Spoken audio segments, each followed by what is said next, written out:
Welcome to episode 48 of Game of Thrones Abridged on Alt Swift X. This is not a live streamed episode as last episode was. This is one of those old-fashioned pre-recorded ones. This is like the cassette tape of an Alt Swift X episode as opposed to the high-tech streamed version that we might dabble more in the future.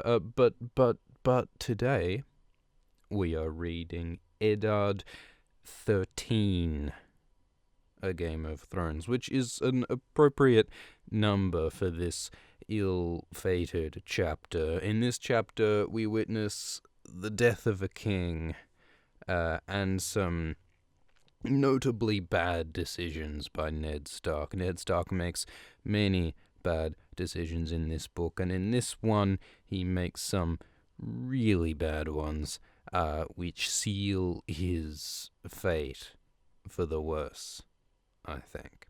But it's a good chapter, so let's get into it. So it begins with a dream. Ned Stark is dreaming, and his dream takes place, as many Stark dreams do, in the Winterfell crypts.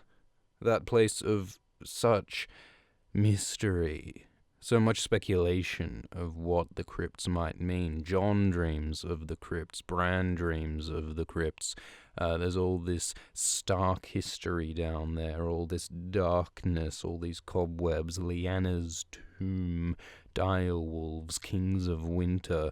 Could there be some significant thing down there? Mance Rayder has been asking after the Winterfell crypts in A Dance with Dragons. Mance Rayder tries to go searching down in the crypts. One theory is that he's looking for the Horn of Winter, Joramun's horn, the horn said to be able to destroy the wall. He thinks, some people think, he doesn't say it, some people, what's said is that maybe the Horn of Winter is in the Winterfell crypts.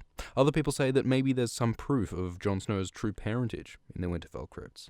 All sorts of different possibilities. But anyway, Ned's dreaming of the Winterfell crypts, and what this dream is mostly about Lyanna Stark. Ned is haunted again by Lyanna Stark, and we get this familiar imagery of the blue winter roses and the red blood of Lyanna Stark. So Ned is again haunted by those promises he made. And a part of the whole sort of theme of his thoughts about Lyanna is that tension within Ned between honor and duty and love and compassion and trying to do the right thing, and all of the sort of moral political knots that ties Ned into, more of which we see in this coming chapter.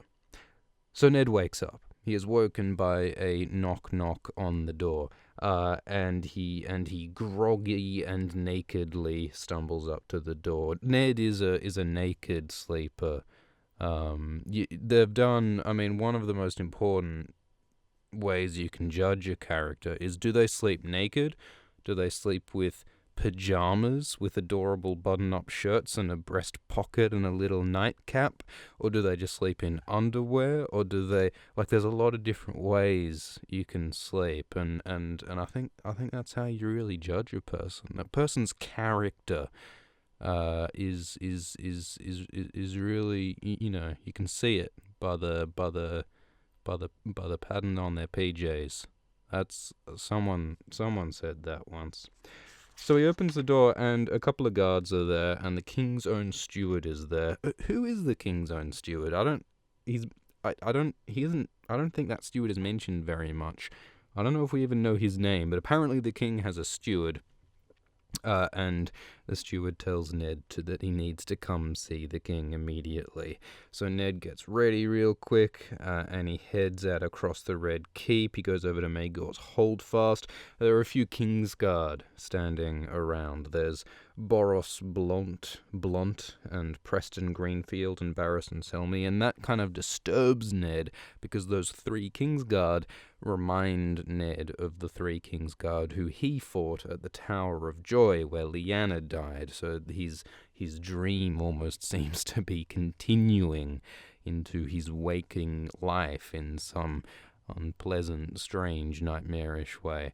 And he gets the feeling when he sees Sir Barristan's face, Ned realizes that something is dreadfully wrong. So he walks into the king's bedchamber and sees that the king is not very well. He's seen better days. Everyone's gathered around. Renly is there, Pycelle is there, Cersei Lannister is there, some guards are there, and the king is lying in bed with his boots still on, and Ned can smell smoke and blood and death, because the king is dying.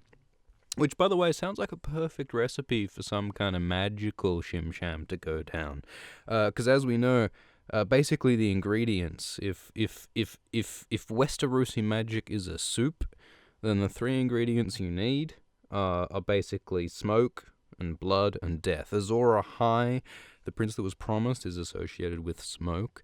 Blood is said to be the most powerful ingredient in the most powerful kinds of magic, blood magic. There's meant to be power in king's blood. Robert is a dying, bloodied king right now, and death does often seem to be involved with magic as well. Sacrifice is a common component with Westerosi magic. So basically you'd think that this scene, with its smoke and blood and death, would be like the most potent opportunity for some kind of magical shit to go down. Spoiler, it doesn't. Sadly, as far as we can tell. There doesn't seem to be anything magical happening in this scene, which is a shame, because you'd think something cool might have gone down, but it does not. And so basically what we discover is that the king has been gored by a boar while he was off hunting. He's returned from the hunt, and less of him has returned than when he left. He's left some of his entrails in the woods because the boar has gored them out of Robert Baratheon. And Robert says, too much wine, I got too drunk when I fought the boar, and so I fucked up, and I got myself poked by the boar. And the boar has ripped Robert Baratheon open from groin to nipple with its tusks. Robert is in a very bad way, and the stink of death is about them. And Robert is quick to insist, however, that, well, the gore did rip me open, groin to nipple, but I killed the boar also. I stuck the pig, so, it's basically, it's fair game. And Cersei is there, and Cersei's saying, oh, Robert, my sweet lord. As though Cersei didn't fucking arrange the death of Robert in the first place, but we'll get to that. But anyway, basically, so Robert's like, okay, Ned's here, Ned's the man I actually want to talk to, so everyone else take a hike, I want to speak to my main man, Ned. And so he orders everyone else out of the room. Pycelle tries to give him some milk of the poppy, some pain meds, but Robert knocks them away and says, no, I'll have time to sleep later. I refuse the meds, which is something that characters always do in fiction. It's seen as somehow weak to take pain meds, I think. I take the meds. There's nothing heroic about suffering pain, in my opinion. You're not winning any points ethically by suffering, right? I guess for practical reasons, there are reasons why pain meds might cloud your head, make you less able to think and speak and do things, I suppose. So maybe in some circumstances it makes sense. But as a general rule, is it a good thing to suffer pain unnecessarily? I think not. So I guess all I'm trying to say is, pass me the Valium, pass me the morphine, is all I'm trying to say. And so once Ned and Robert are alone, they have a sort of romantic moment. Ned says, "Damn you, Robert," and Robert says, "Ah, fuck you, Ned." They're like Australian mates. They're like Aussie mates calling each other cunts because they're mates, and mates call mates cunts, and cunts mates. That's how that's how the parlance works. You see, these are BFFs for life, mate. And so at this tragic moment of Robert's coming death, the two men express their love for one another in the way that only two certified mate out of eights can, which is by telling each other to fuck off. And so Robert again insists that, well, I killed the pig, though I might be dead, but at least I killed the pig. I did the thing. So my masculine pride is undented, even though my torso has been ripped open. My pride is the most important thing. I might have been killed by the pig, but I killed the pig back too. And then Robert gets into some more sort of serious deathbed stuff that he wants to talk about. He says that, oh, by the way, you know Daenerys Targaryen, who I just ordered the assassination of, you were totally right about that. That was not a great move.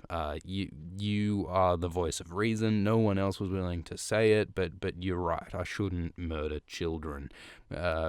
Good call on that one.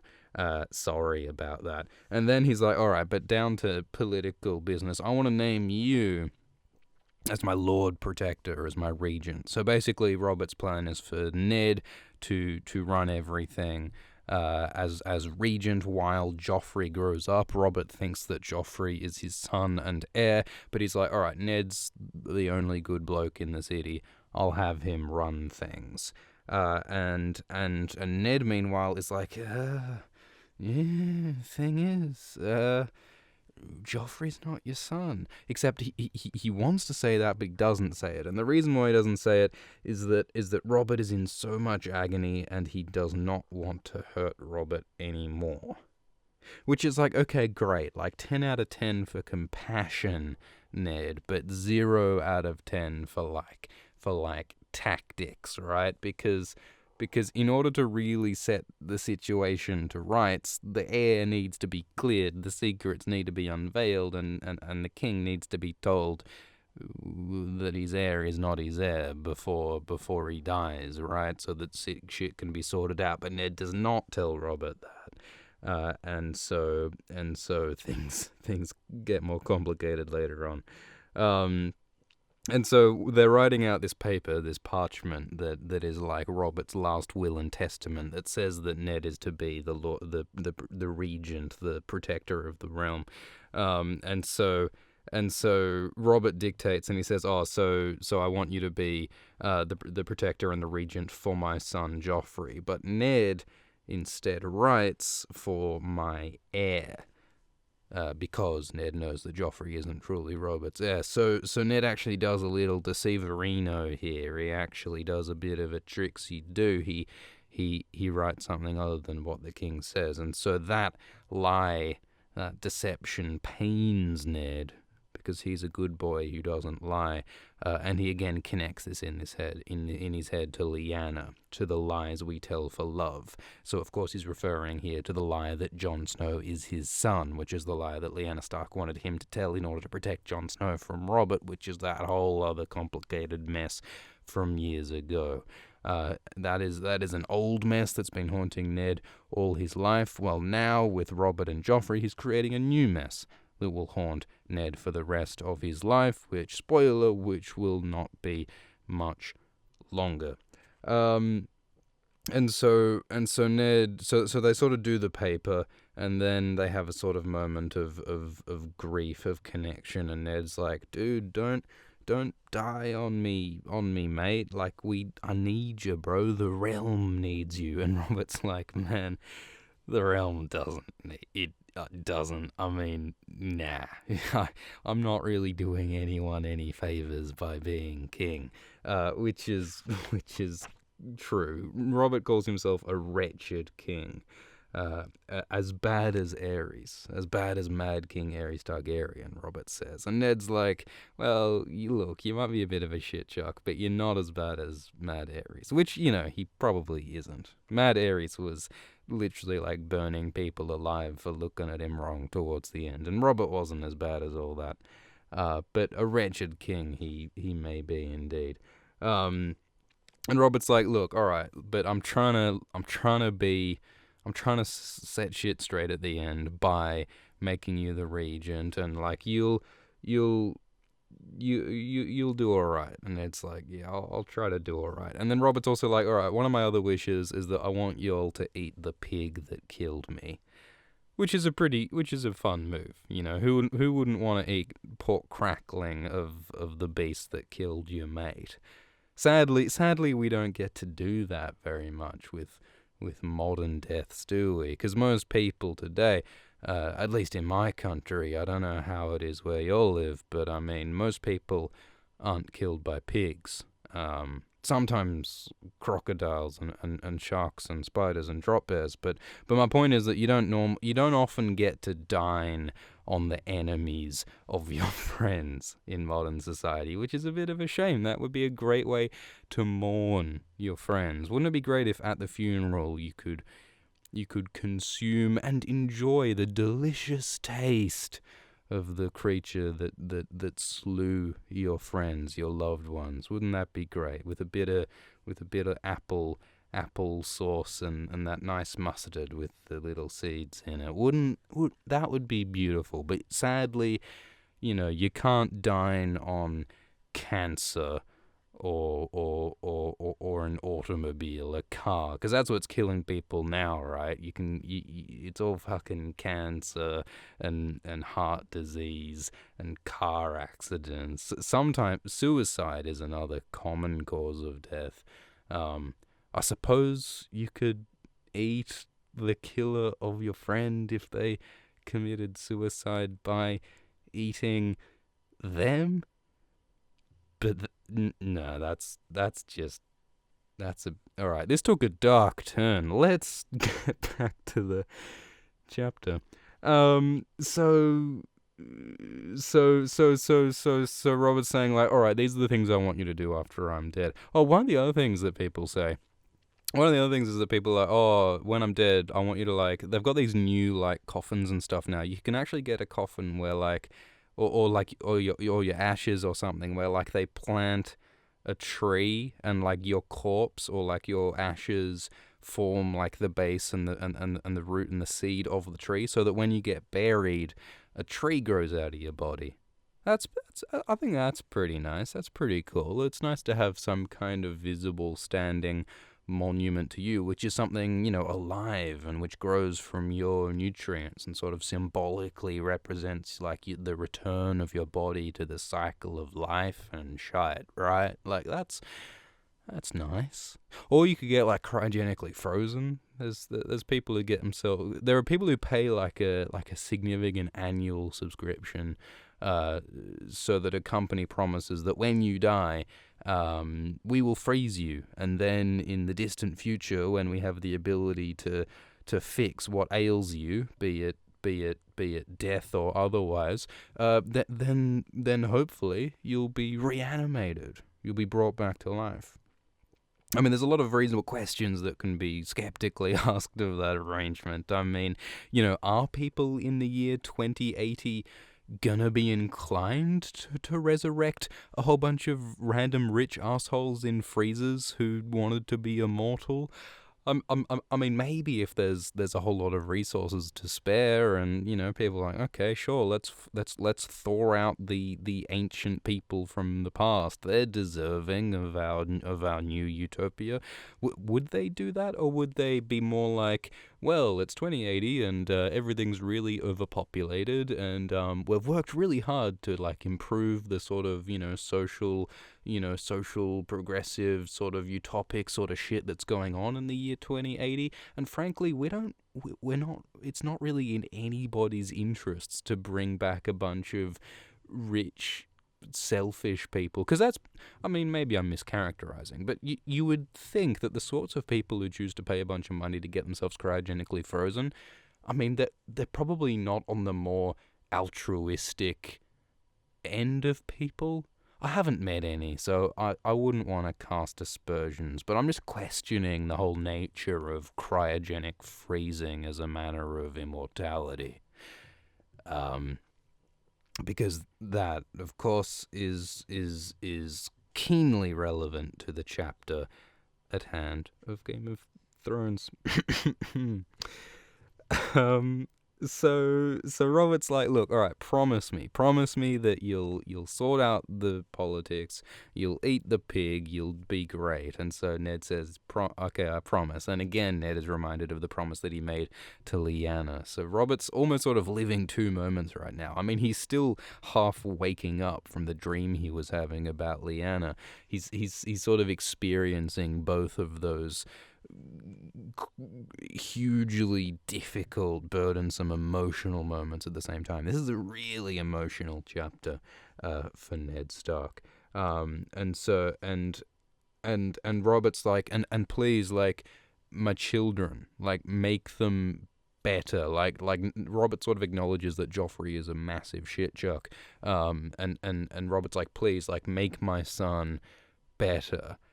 Help him be a better person. And Ned is full of so much fucking tension and conflict responding to that, because he's like, oh shit, like, my best friend is asking me to look after his son, but it's not actually his son. I should tell him that it's not his son, but I can't tell him because that'll just cause him more pain, and there's all these political considerations. And like, Ned is like torn in a whole bunch of different directions.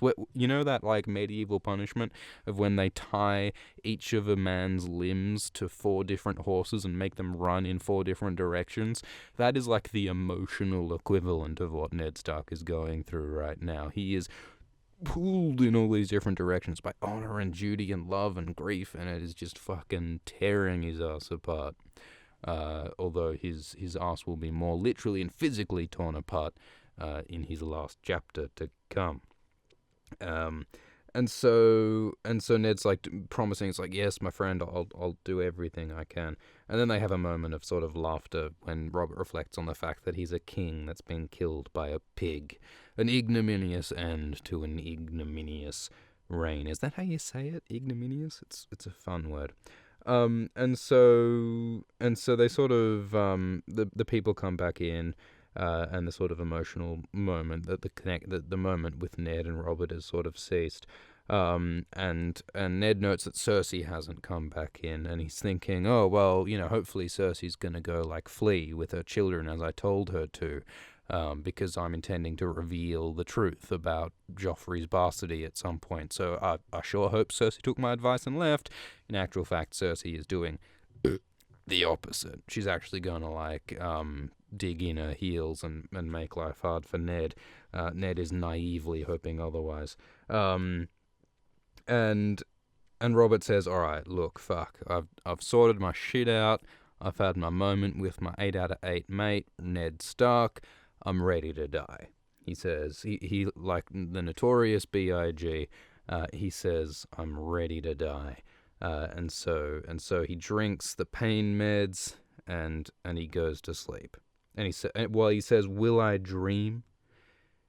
And he has this sort of sad, nervous moment, looking death in the face. And he says, will I dream? And Ned Stark says, you'll dream. And Robert says, I'll give Lyanna your love. And so he's gone off to the afterlife to go say hi to Lyanna Stark for Ned. In this moment of death, the gods and heaven and all of those concepts are suddenly very useful and comforting, and so they turn to the gods a bit and they talk about the gods. And Ned is, you know, still overwhelmed with pain over what's happening with Robert and what's happening with Lyanna. And one of Robert's last requests to Ned is to say, look after my son, or he says, look after my children. And Ned is like, holy shit, like, the children who he's talking about aren't actually his children. But Ned decides in his head that, all right, well, Robert thinks he's talking about Joffrey and Myrcella and Tommen, but I'll actually answer thinking of Robert's bastards. So Maya Stone and Gendry and Bowra and all those kids, those bastards scattered around Westeros. And so Ned thinks of those bastard children when he says, "Okay, yes, Robert, I will protect your children as best I can." And with that, Robert dies, never knowing the truth. Robert was not a great guy in certain respects, but there's definitely a tragedy that Robert, or perhaps a mercy, that Robert Baratheon dies, never knowing that the children he thought were his children and heirs were in fact not his children. And sleep takes him, and he never wakes again.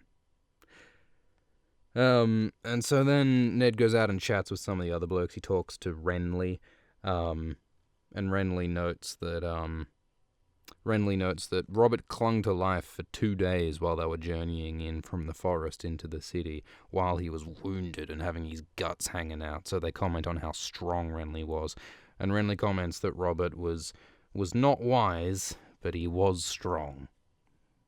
Which is as good a eulogy as Robert Baratheon really needs. That kind of sums him up. He is strong and fierce and powerful, but he is not terribly wise. And Renly, by the way, is noted to look very similar to Robert. Robert and Renly don't look very, very alike in the show, which is a shame. But in the books, they're both meant to be very handsome. I mean, Robert is quite fat and sort of gross, but Renly, they have the same sort of dark hair and tall physique and all that sort of stuff. And so Renly looks like Robert's ghost, almost, as he stands there. And again, and Renly also reaffirms that, yes, Robert slew the boar. As though that's the main thing, that whole sort of masculine pride of, well, I might have wasted my life and drunk myself to death full of a poor decision, but at least I killed the boar, and that's the main thing. I'll eat the pig. And then Ned turns to Barristan, and Barristan is also pretty fucked up by this whole situation. Barristan says, "I have failed my sacred trust." Because Barristan's whole thing is that he feels like the thing that's most important to him is his honor and duty as a king's guard, to serve the king and protect the king. And he feels like he's a fuck-up, because King Robert just died, and King Aerys Targaryen died while Barristan was meant to be serving him. And Barristan's just overseen all these giant fucking cock-ups and disasters, and Barristan feels personally responsible for all that, which is part of the reason why Barristan ends up, well, after he gets dismissed, he ends up going over to Daenerys Targaryen, because he's trying to salvage his legacy, and he's trying to protect another ruler and to be a better person, to be a better man, and to do something greater by succeeding in his goal of serving a ruler successfully. That's sort of what Barristan's about. So Barristan's having a really emotional moment right now as well. And then they also mentioned that, so the reason why Robert was killed here was because he was way too drunk when he was fighting the boar. And then Varys sidles in. If you ever need to summon Varys, you just look into a mirror and say,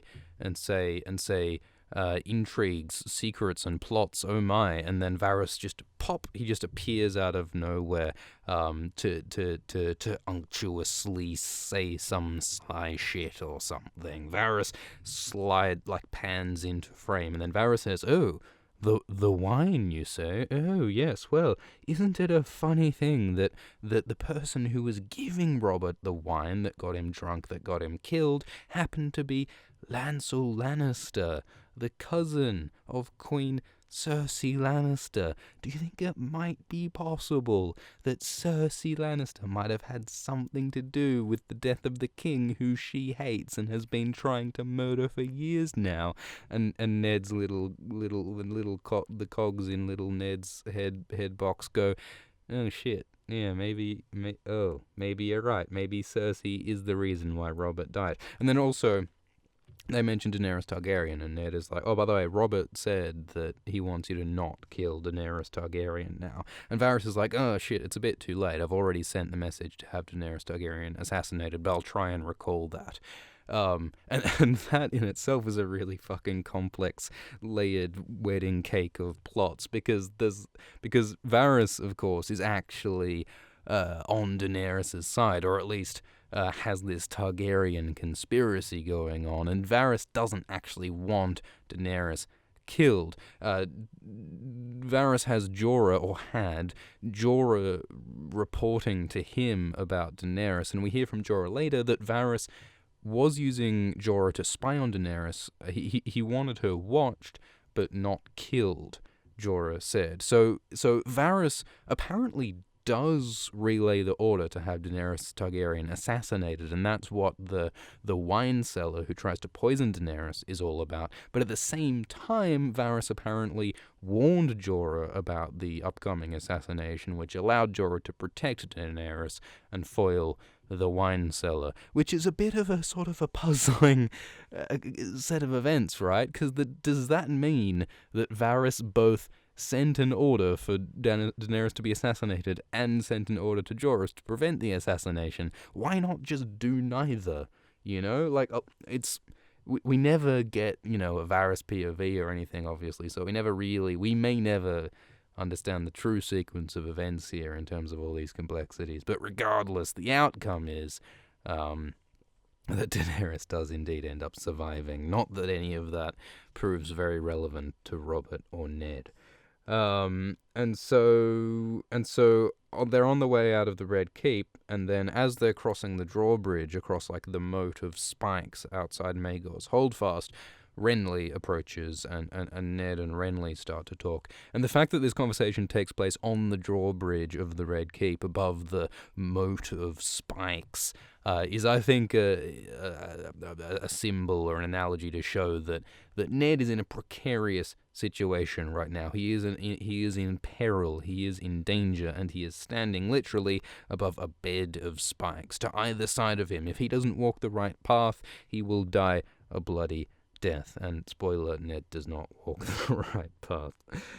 Basically, Renly comes up and he's like, yo, alright, so I heard that you have been named Lord Protector by Robert, Regent. We need to, work out a plan here, man. Ned, I'm Renly, you're Ned, we need to sort some shit out, mate. We need to, get a plan of attack to make this all go smoothly. And Ned's like, what are you talking about? I'm just gonna do it by the book, mate. I do it by the book. I take step 1, 2, 3. All I'm gonna do is I'm gonna say what's on the parchment, and everyone's going to follow the rules, and it's all going to be dandy. And Renly's like,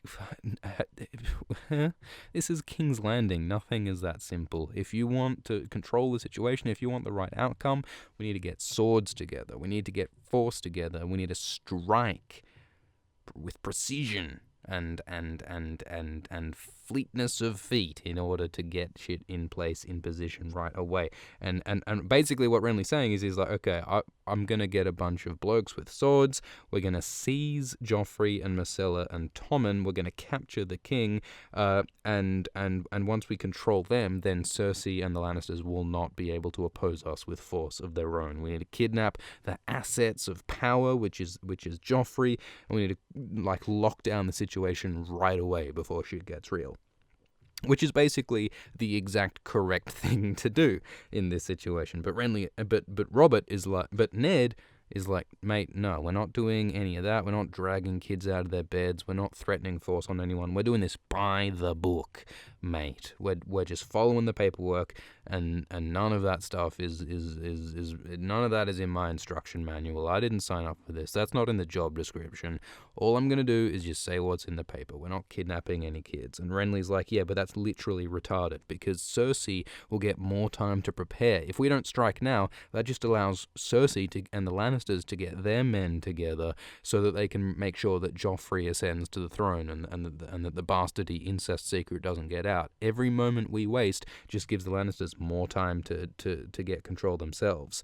And Ned is like, but dude, Robert isn't even dead yet. King Robert is still the king. Nothing has really changed yet. Maybe the gods will be good. Maybe Robert will survive.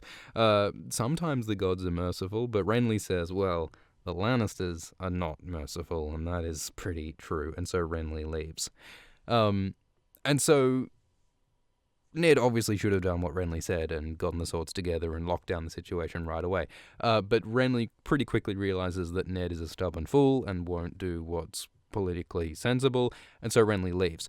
And Renly flees the city quite quickly with a bunch of his supporters, and of course what Renly ends up doing is deciding to crown himself, which leads to the whole fucking war in A Clash of Kings and all that stuff. So you can blame Renly for his decision to decide he should be king instead of just supporting his brother Stannis. But anyway, so Ned's still hanging out, and Ned reflects on Cersei Lannister's words that when you play the Game of Thrones, you win or you die. And Ned wonders if he has done the right thing by refusing Lord Renly's offer. So Ned almost immediately realizes that, wow, maybe I was really dumb just now. Ned has a habit of realizing truths too late. And then Ned says, "You know what I need right now? You know who I can trust? You know who I can turn to really give me good advice that's in my interests? Littlefinger." Ned's like, "Guards, bring me Littlefinger. I want to have a chat with the most trustworthy man in the city, whose counsel will no doubt lead me to the correct course." So they go and fetch Littlefinger, and in the meanwhile, Ned asks about the plan to get his daughters. Remember, Ned decided to send his daughters Sansa and Arya in a ship up to Winterfell, to try and keep them safe, which does indeed seem a very good idea. And the plan is for them to leave tomorrow, though alas, that is too late, and they never get to leave the city. And also, but the ship that they're going to send, they also plan, Ned has a letter that he wants to write to Stannis Baratheon that he wants to have delivered. And basically what this letter says is that Ned's going to be like, "Yo, Stannis, BT dubs, Joffrey's an incest monster baby and is not the rightful heir, and your brother Robert is dying, so like, just so you know, for your information, you're actually the rightful king of Westeros now, because you're the eldest brother of the king Robert Baratheon, and Robert has no legitimate heirs. So you're the king. Come take your crown. Come take your throne," is basically what Ned is saying, though of course Ned gets imprisoned before that letter ever arrives. And then Ned has sort of a moment of going like, "Wow, I really wish I didn't have to deal with any of this shit right now." And Ned yearns to go to his happy place. He thinks about the Godswood and the peaceful Godswood surrounded by the trees. That's where he wants to be right now, in his safe space. He wants to grieve over his friend Robert. He wants to think and be calm and fucking chill out and decompress, but Ned does not have that luxury right now. And so Ned dreams of going home to Winterfell as well. He desperately wants to see his children, Bran and Robb and Rickon, and he wants to be in bed, wrapped tight around his lady Catelyn. So Ned yearns to be with his family again, the family which he sadly will never see again.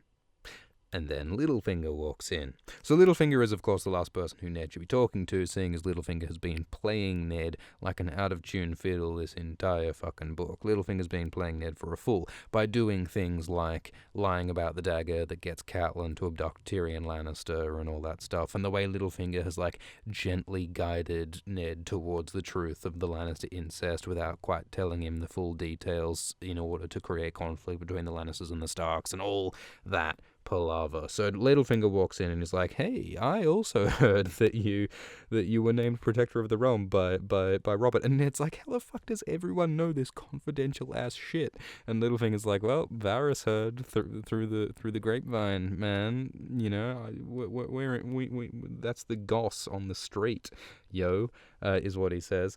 And then Ned's like, "Man, Varys is a fucking wizard dude or something. Like, I don't believe it. He has some black art." Ned suggests that Varys must be magic because he's so good at ferreting out secrets. And hell, maybe he is.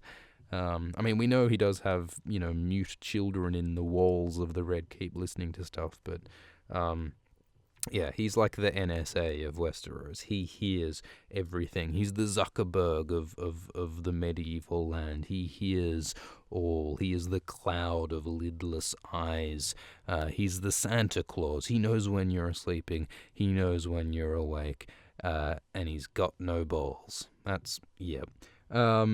Santa without balls is what Varys is.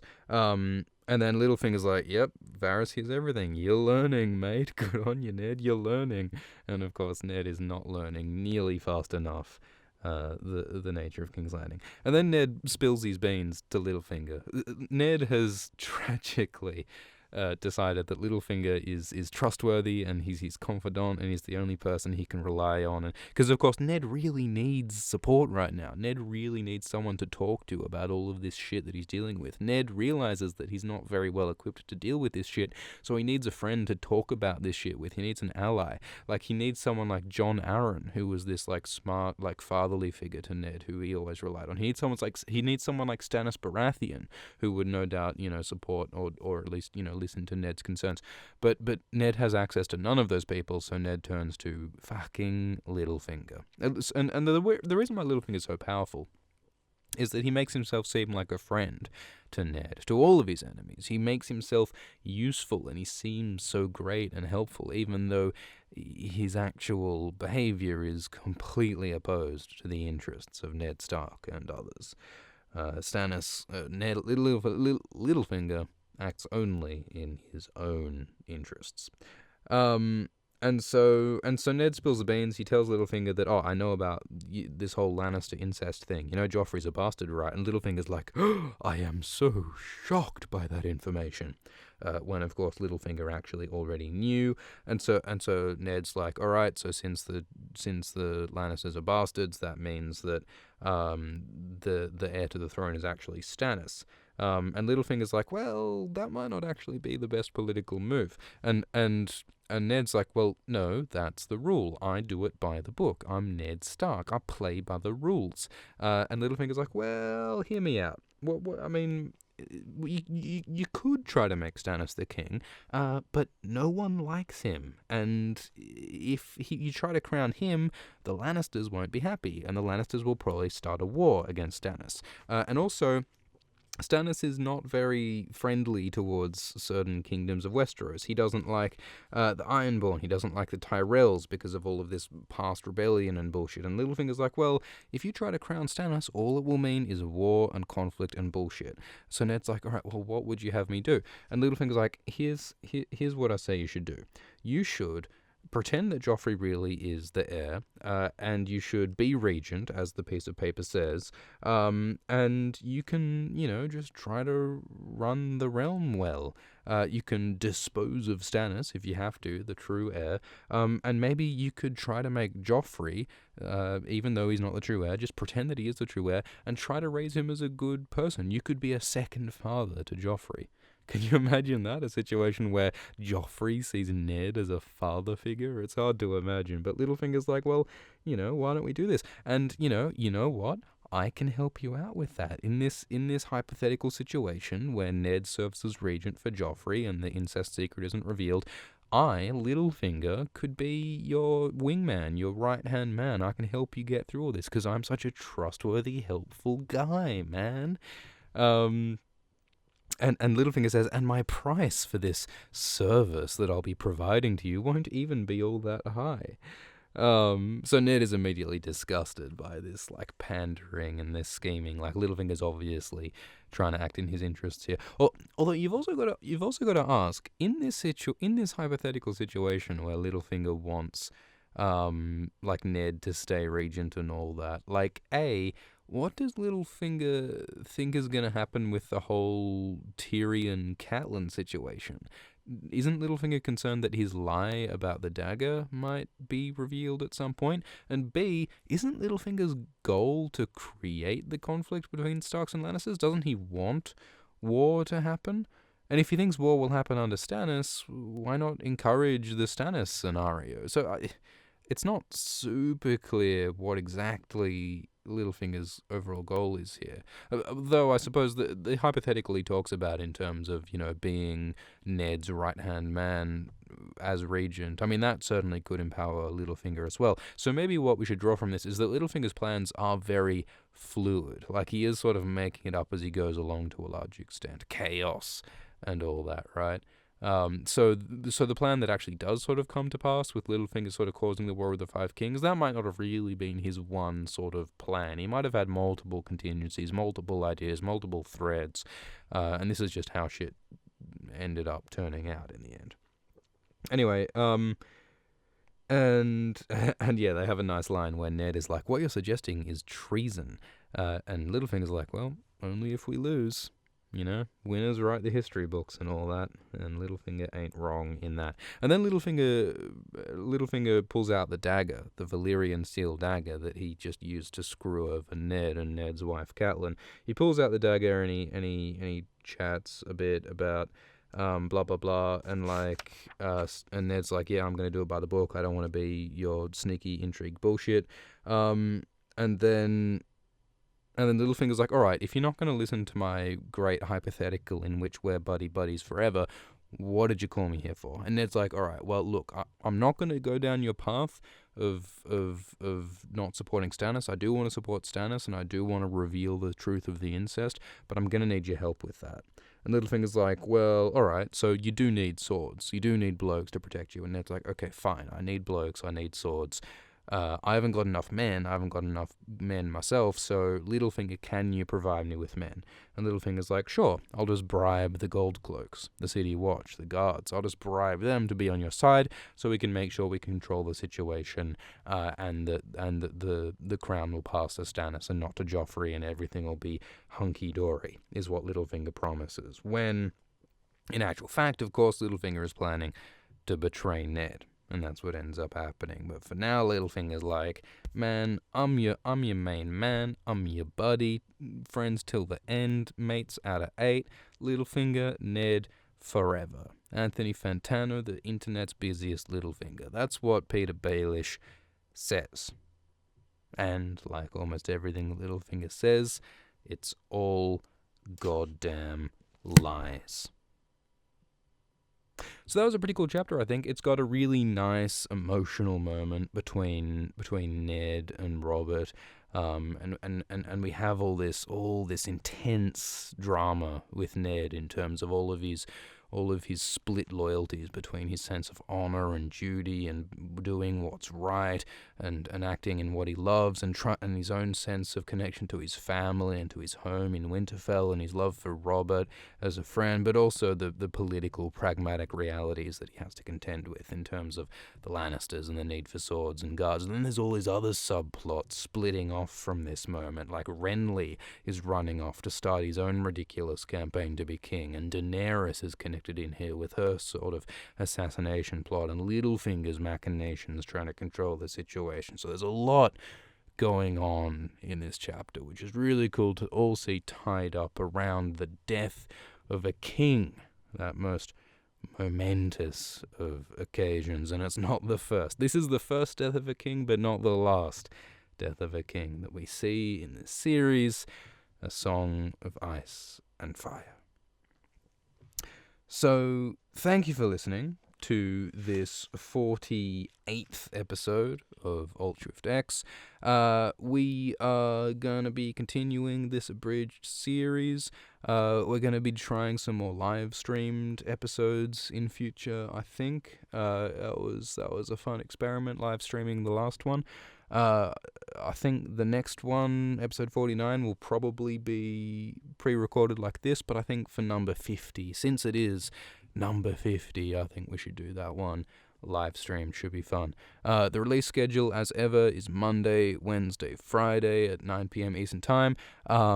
We might switch things up a bit before Game of Thrones Season 7 comes, of course. Game of Thrones Season 7 is coming in July, and I want to have this Book 1 of Game of Thrones Abridged done by the time the new season starts, I think. So we'll probably speed up the release schedule of Alt-Shift X a little bit before the season comes. I'm not sure of the exact details, but we'll sort that out later on. In any case, thank you for listening. Thank you for all your comments. Thank you for your support. And I will see you in the next episode. Cheers.